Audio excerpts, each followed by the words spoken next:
안녕하십니까. 부부 펀드하기 이병준입니다.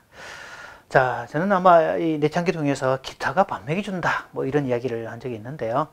정말 기타를 통해서 얻은 혜택은 저한테는 정말 큰 혜택들입니다. 그런데요, 이 기타의 행복론이 따로 있더라고요. 그래서 앞으로 몇 주간 걸쳐서 이 기타의 행복론, 기타라는 영어 이니셜 GUITAR, 이 이니셜을 가지고 정말 기타의 행복론을 다뤄보고 싶습니다.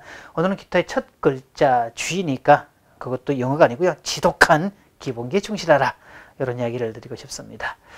자, 강연 현장에 기타를 가지고 가면요, 이 사람들이 되게 관심을 보입니다. 사실 이 기타라는 악기는 아주 대중적이고 흔한 악기고 익숙한 악기가 되어 있죠. 근데 그럼에도 불구하고 또 기타만큼 많은 사람이 시작하고도 효용적으로 쓰는 사람이 없는 악기도 아마 드물 겁니다. 예, 슈베르트는요, 이 기타를 포터블 오케스트라라고 지칭을 하면서 아주 극찬을 했는데, 이 사람은 기타 연주곡도 꽤 많이 작곡을 했습니다. 이 슈베르트의 밤과 꿈이라는 이 기타 연주곡은 아주 대표적인 그런 곡이 되어 있지요. 자, 제가 클래식에 관심을 갖게 됐던 것은 대학 1학년 때였습니다. 어떤 그 기타 학원장이 이 학생들을 모집하려고 공개 특강을 하고 있는 자리에서 연주를 해주는데요. 저는 그때 클래식 기타 소리를 처음 들었습니다. 소리가 얼마나 예뻤던지, 저 사람도 사람이고 나도 사람인데 나라고 못할 건 뭐가 있을까? 그렇게 생각하고 독학을 시작을 했었습니다.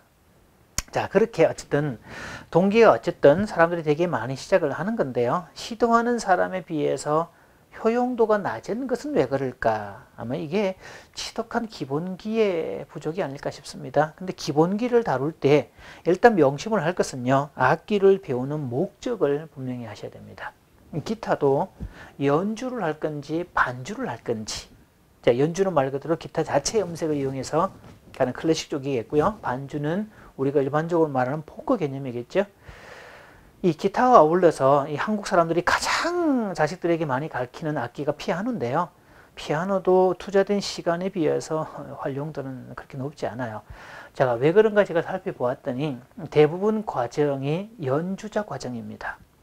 되게 피아노를 배우게 하는 것은 반주자 과정이거든요. 우리가 그걸 잘 배워서 음악적으로 좀 지식도 있고 노래도 반주할 수 있고 또 활용할 수 있는 그런 걸 원하는 건데, 학원에서 가르치는 것들은 대부분 다 연주 과정이에요. 그러니까 얼마나 지루하고 재미없고 딱딱하고 또 그 무한 반복되는 것들이 얼마나 싫었을까요? 자, 그래서 문제가 되었던 거지. 그래서 아예 처음부터 이 지독한 기본기, 즉 목적부터를 설정하는 거. 그래서 내가 생활 속에서 엔조이 할 수 있고 배워서 플러스 알파가 되는 게 목적이라면 기타 배우고 피아노 배우는 게 스트레스가 되면 안 됩니다. 그거 배우는 것 자체가 재미있어야 되는 것들이죠. 제가 피아노 학원에 가끔씩 가보면요, 애들 표정이 거의 죽을 맛입니다.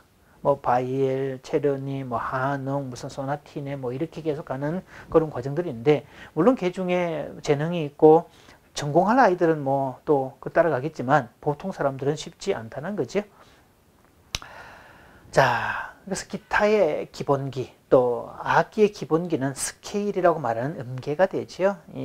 그래서 클래식 기타를 배우면요, 혼자 독학할 때는 몰랐는데 이 사부님을 통해서 정확하게 배우면서부터는 각 포지션 연습이라고 그럽니다. 보통 1에서 12 포지션까지 가게 되는 건데 각 포지션마다 장단조가 달라지게 되어 있죠. 그래서 1 포지션의 연습, 2 포지션, 3 포지션 이렇게 계속 연습을 해줘야 어떤 음계의 연주곡이 와도 무난하게 소화할 수 있다는 게 목적이죠. 가장 기본입니다. 뭐 쉬워 말하고 도레미파 익히는 거, 그런 개념들인데요.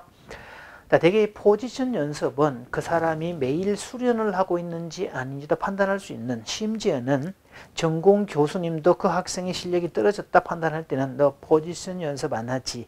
라고 물을 정도로. 그래서 어디서 교수님께서 기교를 가르쳐 주시는 게 아니라 포지션 연습을 하고 오라고 다시금 보낸다는 거죠. 그 기본기 연습입니다. 근데 그 과정을 쭉 하다 보면 자동으로 다시 또 실력이 올라가는 것들을 보게 되어 있다는 거죠. 자, 독학을 하다가 정식으로 레슨을 받으면서부터 딱 놀란 사실은 운지법이 달랐다는 거죠.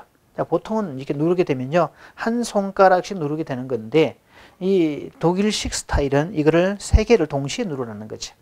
그래서 우리가 이게 하나, 둘, 셋이 아니고 이렇게 됐을 때 이렇게 띄워주면 훨씬 더 빠르게 갈 수 있고 요 느낌이 우리가 흔히 리가드 주법이라고 말하는 그 주법을 묘사할 수 있기 때문이다라고 하죠. 자, 그런 걸 해보면서요. 역시 사본이 있는 게 훨씬 낫구나라는 것들을 보게 되어 있죠. 결국 어떤 레벨에 올라서지 못하는 것은 기본기의 부족이라는 것을 보게 됩니다. 제가 연주하고 싶었던 그런 연주곡이 있었는데 그걸 빨리 익혀보려고 아무리 애를 써봐도 뭐 비슷하게 소리가 나긴 나는데 만족할 만한 수준은 아니었죠. 그리고 그 이상을 못 넘어서게 되는데, 자, 레슨을 받으면서 차곡차곡 스케일 연습, 그러니까 기본기 연습, 그러니까 즉 포지션 연습, 요거를 차곡차곡 했더니 어느 순간에 그 악보가 보이기 시작을 하고요. 어느 순간에 또 그게 자연스럽게 연주가 되는 거 있죠. 자, 그럴 때 기본기가 그렇게 중요하구나라는 것을 새삼스럽게 느낄 수가 있었습니다. 또 요즘에도 가끔씩 이제 그 연습을 안 하고 있을 때는 어김없이 연주가 제대로 안 될 때가 있죠. 그럴 때 가장 빨리 회복할 수 있는 방식은 포지션 연습을 하는 겁니다. 연주곡을 익히는 게 아니라 포지션 연습을 할 때, 기본 연습을 다시 할 때 연주곡을 다시금 빨리 찾을 수가 있다는 거죠. 자, 그런 점에서 우리에게 뭔가 걸림돌이 있다면 내 삶의 가장 기본기, 또 지독한 기본 연습, 그게 빠져있지 않을까라는 생각을 해볼 수 있어야 됩니다. 그래서 초심으로 돌아간다는 것, 처음 목적으로 돌아간다는 것, 원점으로 다시 돌아가서 생각하는 그런 지혜, 그런 것들이 우리의 삶을 새롭게 바꿀 수 있는 계기가 될 겁니다. 감사합니다.